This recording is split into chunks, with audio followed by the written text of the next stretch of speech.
Olá pessoal, meu nome é Ana Carolina Mendonça, eu sou advogada, pós-graduada em Direito de Família e Sucessões e pós-graduanda em Direito Civil e Processo Civil e professora jurídica de cursos com ênfase em Direito de Família e Sucessões.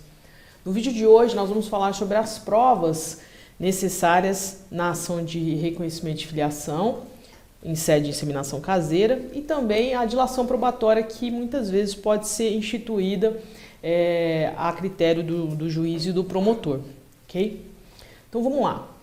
Para que a gente possa bem instruir uma ação que busca o registro de filiação contemplando a dupla maternidade que aquela criança foi planejada, né, é importante que a gente faça uma prova muito robusta da situação que a gente está ali defendendo que existe, né? Então, a gente está diante de uma família homoafetiva, né, que a gente já estudou em um outro vídeo. A gente está diante do livre planejamento familiar, né? E nós estamos levando ao conhecimento do Poder Judiciário uma família homoafetiva que, exercendo o seu livre planejamento familiar, diante da falta de recurso de fazer frente ao seu projeto parental em uma clínica de reprodução humana assistida, buscou a inseminação caseira, tá? Então, qual que é a prova que a gente precisa fazer nessa ação?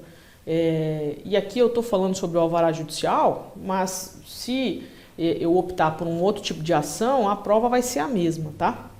Então, eu costumo instruir essas ações com o seguinte conjunto probatório, tá?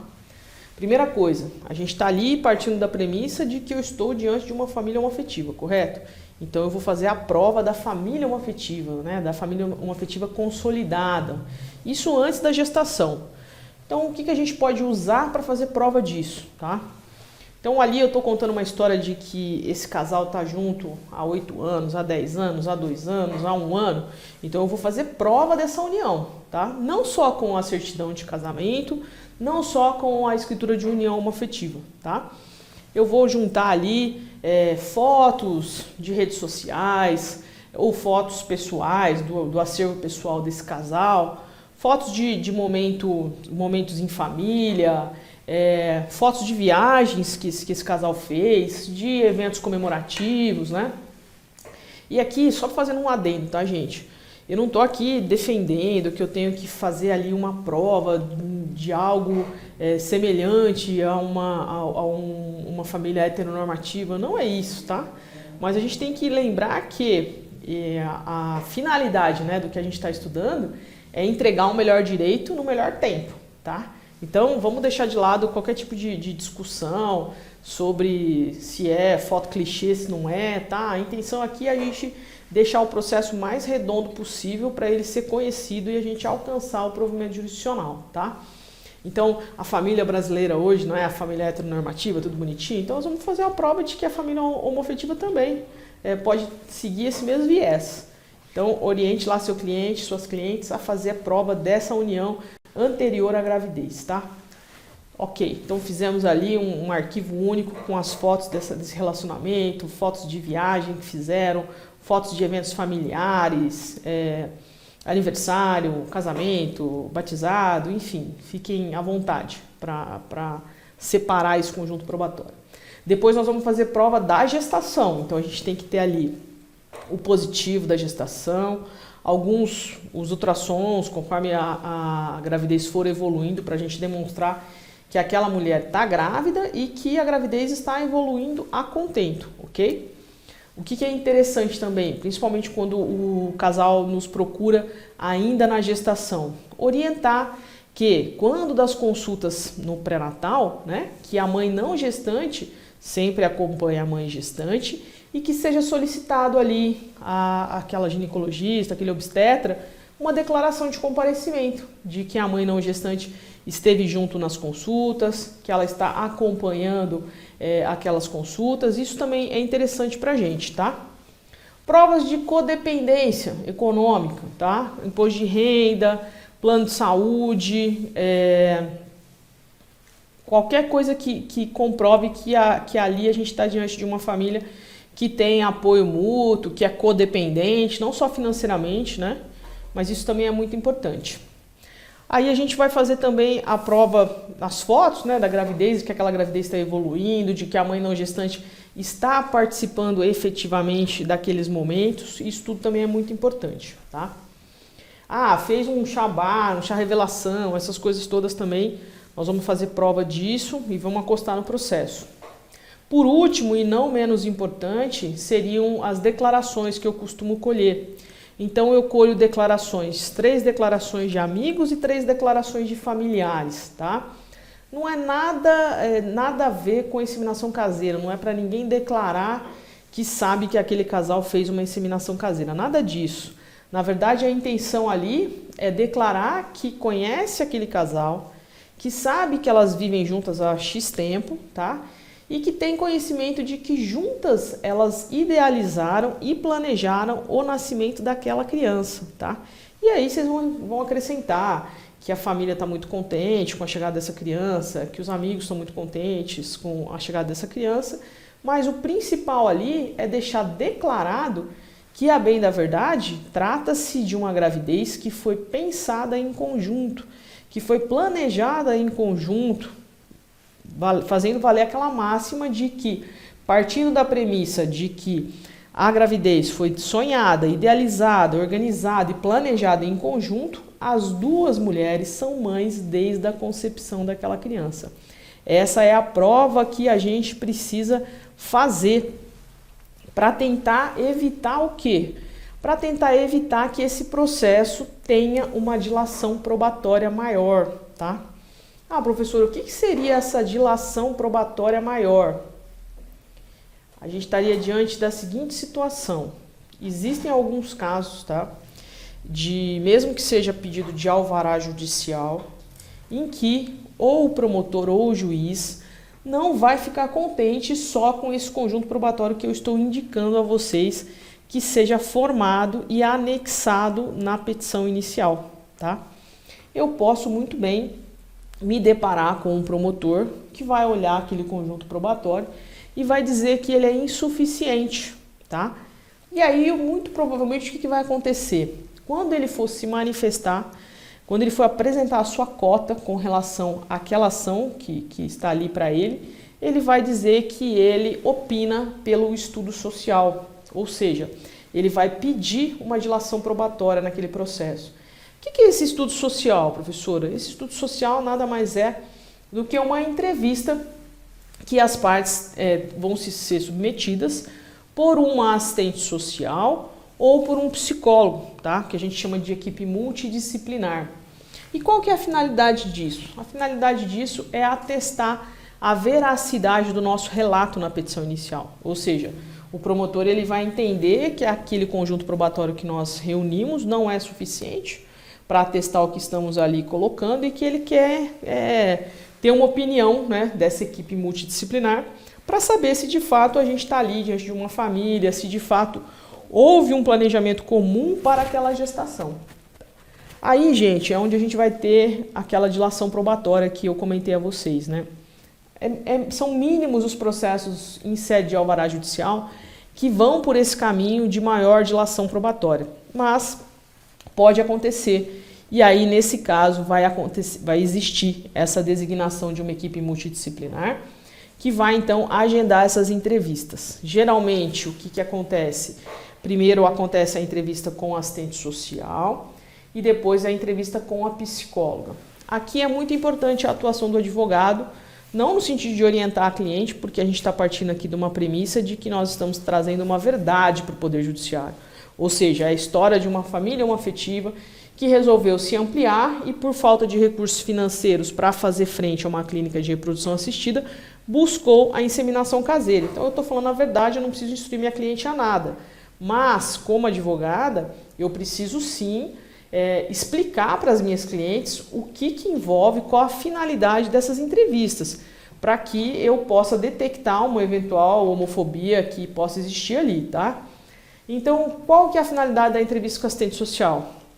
A assistente social, ela vai averiguar quais são as condições de moradia daquela família, se elas têm uma casa própria, se elas têm uma casa alugada, se a casa é arejada, se a casa reúne condições de salubridade para receber uma criança, se a casa tem um espaço para aquela criança.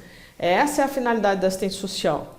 Lembrando que o fato da casa ser alugada, ser própria, não significa nada, tá? Eu estou dizendo só o que aquela entrevista vai perquirir, né? O que aquela assistente social vai verificar, tá? Então, se vocês pegarem um exemplo, né, de um laudo emitido por uma assistente social, vocês vão ver que elas vão percorrer esses caminhos, ok? Depois, então, subsequentemente à entrevista da assistente social, vai vir a entrevista da psicóloga, tá? E a psicóloga vai verificar o quê? Ela vai verificar aí a outra parte, né? A parte emocional da situação. Como que aquele casal tá junto desde quando? Como que aquela família se constituiu? Qual é o desejo parental que existe ali, né? Por que eu quis ter filhos? Por que eu optei, né? Como que a coisa aconteceu, né? Muito provavelmente, quais são as perguntas assim que talvez vocês se deparem e que possa ser que as suas clientes nunca tenham pensado? Eu vou dar 2 exemplos aqui. Um exemplo de uma pergunta pertinente e o exemplo de uma pergunta impertinente, tá? Uma pergunta pertinente pode ser que essa psicóloga, em dado momento da entrevista, ela pergunte a clientes de vocês se o que elas pretendem fazer futuramente, quando essa criança tiver nascido e já tiver crescido, e resolver então perguntar qual é a origem biológica dela, né? Lembrando que todo mundo tem direito de conhecimento da própria origem, não significando esse conhecimento da própria origem em reconhecimento de filiação, tá bom? Mas é uma pergunta pertinente, tá? E aí é óbvio, né, que ninguém vai instruir ninguém a como responder isso, porque não é esse o papel do advogado. Mas é interessante vocês alertarem sobre a possibilidade desse tipo de questionamento, para que as mães até mesmo passem a pensar a respeito. Porque talvez isso nunca nem tenha passado pela cabeça delas, entende? E eu já me deparei com um caso prático desse, em que o casal foi abordado, né? E o que elas responderam foi a verdade delas, né? Naquele momento, de que elas de fato não haviam ainda parado para pensar, né, nessa possibilidade, mas que se ela acontecesse, a pretensão delas era que a relação, né, estabelecida com a sua prole se desse com base na verdade. E que se elas não se sentissem aptas, né, para tratar da questão com essa criança, caso isso viesse a acontecer, que elas buscariam uma ajuda profissional para ter um suporte de como melhor conduzir isso, tá? E quando eu falo em ajuda profissional, não é que isso seja problema, tá? Porque se a gente for pensar por esse viés da pergunta dessa psicóloga, como que seria se eu tivesse feito uso de uma clínica de reprodução humana assistida? Ou como alguns casais fazem, em que pese aqui no Brasil não ser permitido a compra de material genético, tem casais que compram esperma dos Estados Unidos e chega aqui pelo correio, né?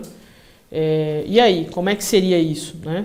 A gente não está diante do mesmo questionamento, né?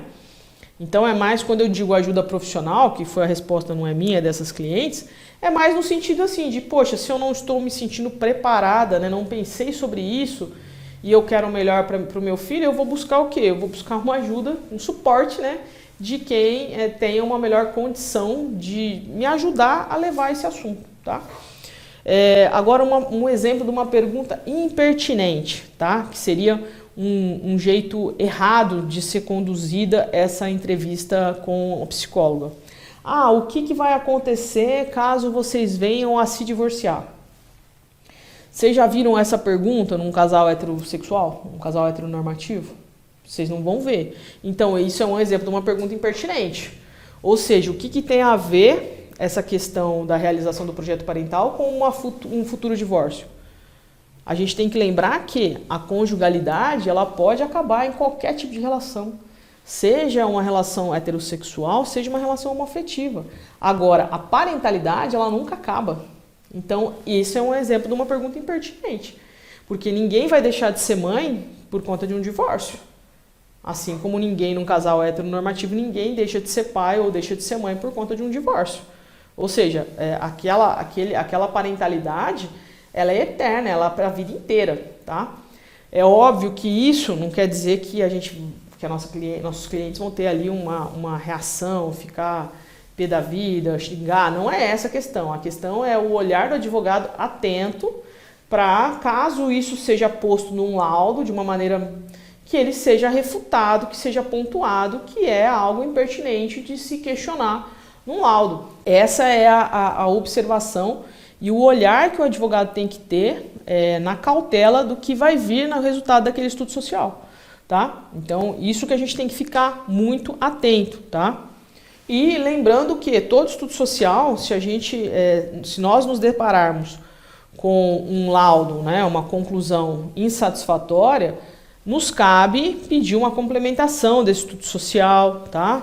Ou, se o caso, quando for indicado o estudo social, você pedir para nomear um assistente técnico, se for o caso, tá? E uma outra observação aqui para vocês também prestarem atenção, que pode acontecer, existem alguns estados, já me aconteceu isso no estado de Minas Gerais, de quando as partes não têm justiça gratuita, recolheram custas processuais, tem um provimento lá no estado que diz que não é obrigatório que esse estudo social seja custeado pelo estado, tá? E aí o que vai acontecer? A gente pode muito bem buscar um assistente técnico, uma psicóloga forense, né, para fazer um laudo daquela família, né, atestando o quê? Aquela parentalidade, é só isso, né. Com relação ainda a provas, o que mais pode acontecer numa ação dessa? É incomum também, tá, gente?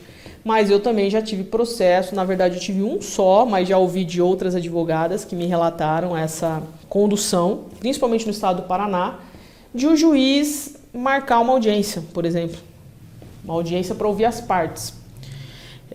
Bom, não preciso nem dizer que é algo assim que um tanto quanto constrangedor, né? Então eu estou lá relatando o meu projeto parental, eu relatei que eu fiz uso de uma inseminação caseira porque eu não tinha recursos para pagar uma clínica de reprodução humana assistida, e o juiz vai lá e marca uma audiência para ouvir as partes, né? Qual que é a finalidade, né? Então, assim, eu já tive um relato de uma advogada que me procurou sem saber o que fazer no estado do Paraná, porque foi designada uma audiência para ouvir as partes, para saber como é que foi essa inseminação caseira. Então, qual que é o sentido disso? O juiz vai lá perguntar para as meninas, como é que foi que fez essa inseminação caseira? Qual que é a pertinência disso, né? Nenhuma, então é um constrangimento. E eu já tive uma outra recentemente, aqui também no estado, aqui não, né? Lá no estado do Paraná, em que também foi marcada essa audiência de oitiva das partes, né? Mas, por incrível que pareça, a juíza marcou a audiência e ela tão somente perguntou o que já estava nos autos, né?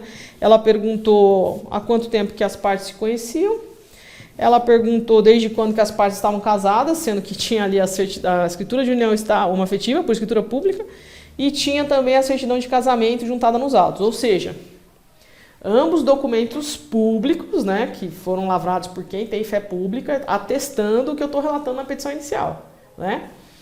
E por último ela perguntou se o desejo, né, parental, né, se a mãe não gestante tinha de fato o desejo de assumir aquela criança. Poxa, se a ação foi ajuizada no nome das duas, eu não estou ali, não tem lead, né? Qual que é o sentido disso, né? Quando ela passou a palavra para o promotor de justiça, que no caso foi quem solicitou a audiência, o promotor de justiça disse que não tinha perguntas, né? Então, assim, a gente vê que, de fato, é algo desnecessário, por isso que eu digo que é algo incomum, né? Mas a gente também tem que ter muito cuidado quando isso acontece, porque não adianta a gente pegar um processo desse e falar assim, nossa, designou uma audiência para a oitiva das partes, a professora falou que é constrangimento, que é um absurdo, vou recorrer. Aí não, né, gente? A gente tem que sempre comunicar a parte, porque às vezes, por exemplo, nesse caso, a audiência não durou nem 5 minutos e já vai para a sentença e muito provavelmente vai ser procedente, até pela maneira como a audiência foi conduzida, tá?